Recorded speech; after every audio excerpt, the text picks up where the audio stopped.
Assalamualaikum warahmatullahi wabarakatuh. Saya Rega Ahmad Prawira dengan NIM 120118332 akan membahas soal UAS Statistika Industri nomor 2. Yaitu di sini diketahui di soal apakah mobil yang lebih berat benar-benar menggunakan lebih banyak bensin.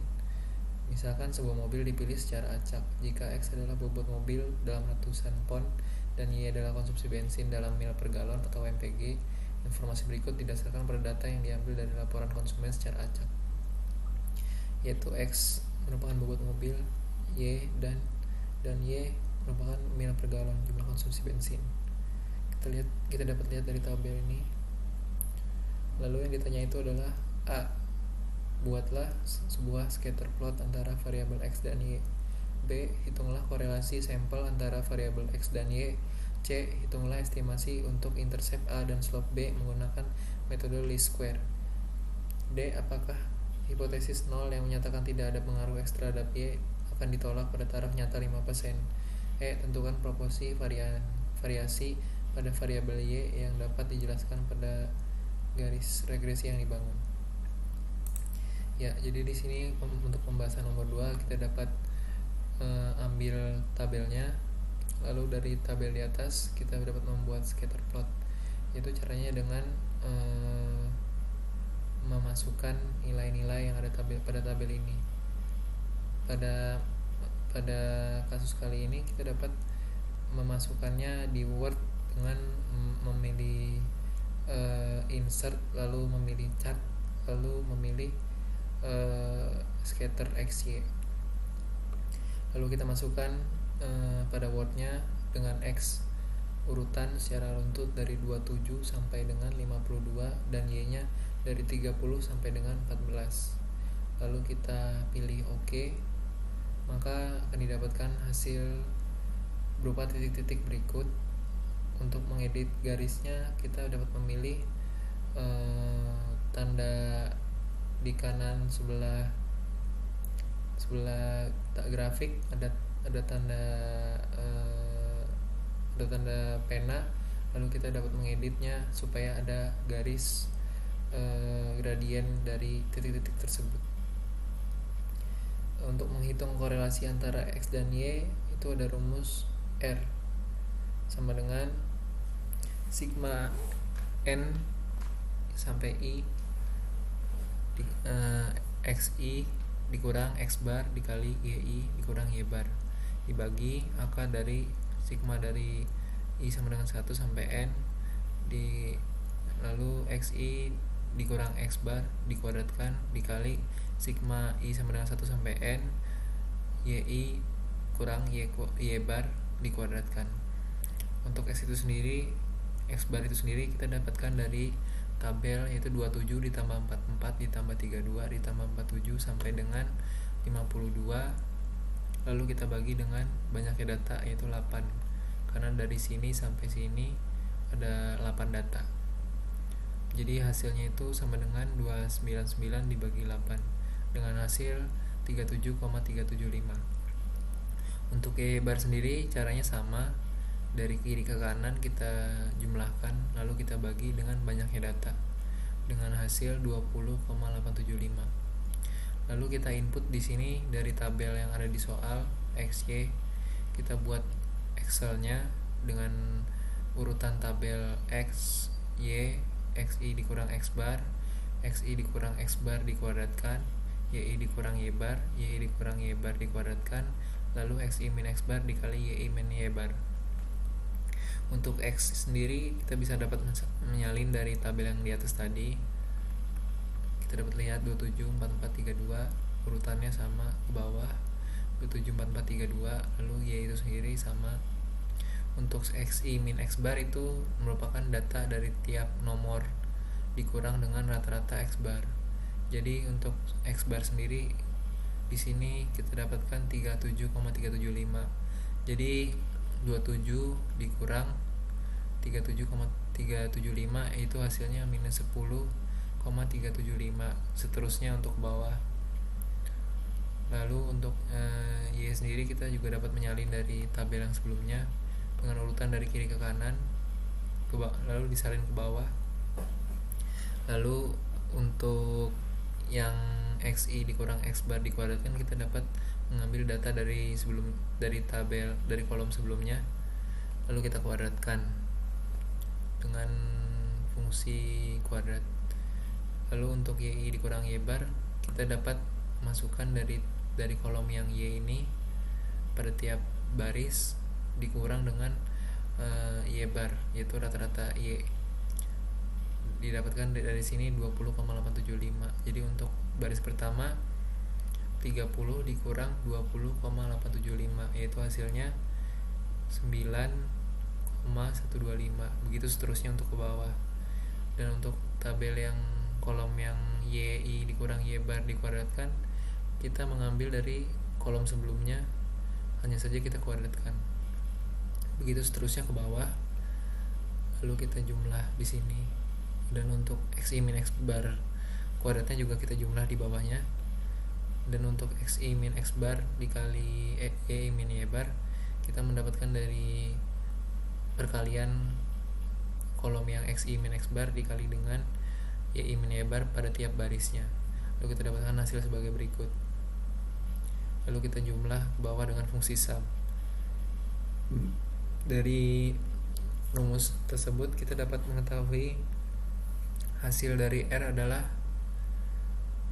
sama dengan minus 0,9463. Untuk menghitung estimasi dan intercept A dan slope B menggunakan metode least square, yaitu kita dapat menghitung B dengan rumus sigma xi min x bar dikali y min y bar per sigma xi min x bar dikuadratkan. Sigma xi min x bar dikali y min y bar sendiri kita memperoleh dari tabel berikut, yaitu hasilnya min 427,625. Kita salin ke sini, lalu kita bagi dengan sigma xi min x bar dikuadratkan. Dari hasil yang ini, yang sumnya total 711,873, kita dapat menyalin ke bawah sini. Lalu hasilnya B itu sama dengan jika dibulatkan menjadi minus 0,6007. Untuk A itu sendiri rumusnya y bar min B dikali x bar. Jadi 20,875 itu untuk y bar. Bisa dilihat di sini. Lalu kita kurang dengan B. B kita sudah dapatkan tadi hasilnya,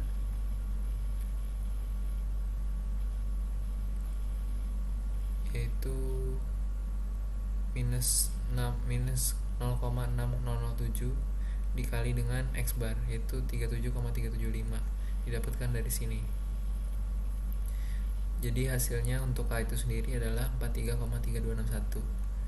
Lalu untuk pertanyaan yang D, apakah hipotesis 0 yang menyatakan tidak ada pengaruh X terhadap Y akan ditolak pada taraf nyata 5%?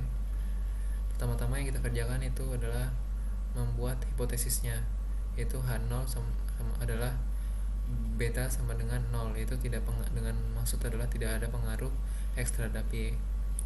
Dengan hipotesis H1 beta tidak sama dengan 0, yaitu ada pengaruh X terhadap Y. Untuk SXX itu sendiri, yaitu rumusnya XI dikurang X bar dikuadratkan. XI dikurang X bar dikuadratkan, kita bisa dapat di sini hasilnya dari totalnya, yaitu 711,875 dibuatkan menjadi 711,88. SYY kita dapatkan dari sigma YI min Y bar dikuadratkan, yaitu 286,875.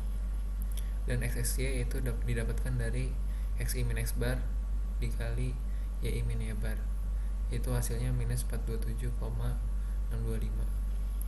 Di sini ada kesalahan penulisan, harusnya di sini ada sigma. Mohon maaf sebelumnya.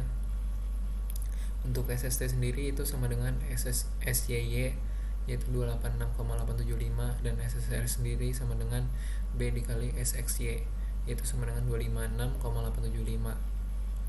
Dengan S rumusnya itu sama dengan akar dari SSE per N-2.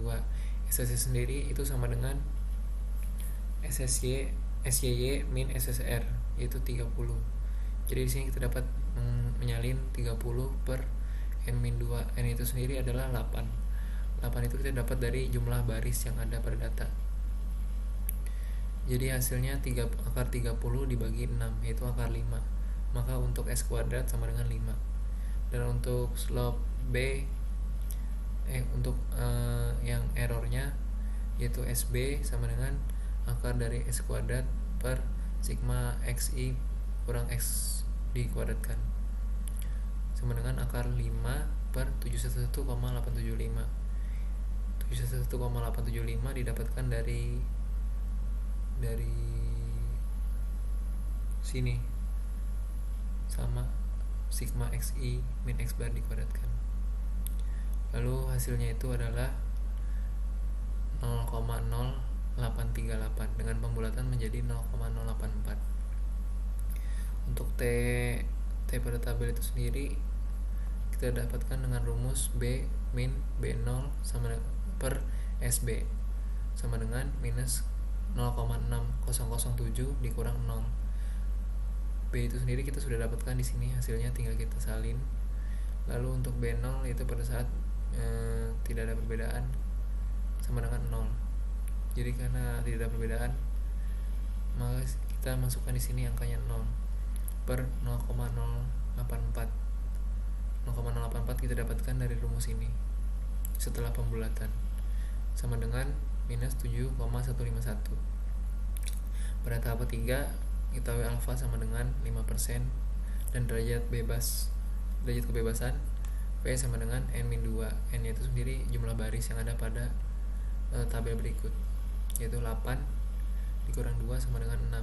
Maka T tabel sama dengan T alpha per 2 yaitu 0,05 dan V nya sama dengan 6. Jadi T 0,25 titik koma 6. Kita dapatkan hasil 2,447 dengan melihat tabel. Yang 4 itu kesimpulannya, karena nilai T hitung kurang dari T tabel, maka kesimpulannya terima H0. Dapat kita lihat dari grafik berikut bahwa T hitung yaitu minus 7,151 dan T tabelnya itu adalah 2,44. Karena ya daerah yang kurang dari 2,44 itu adalah daerah yang terima H0, maka kesimpulannya adalah terima H0. Karena T sama dengan minus 7,151 kurang dari 2,47 sehingga H0 ditolak berdasarkan data tersebut, maka pada taraf 5% dapat dikatakan cukup bukti untuk menyatakan bahwa bobot mobil X memberikan efek signifikasi terhadap penggunaan bensin atau Y, variabel Y. Yang E itu untuk pertanyaan tentukan proporsi variasi pada variabel Y yang dapat dijelaskan oleh garis regresi yang dibangun.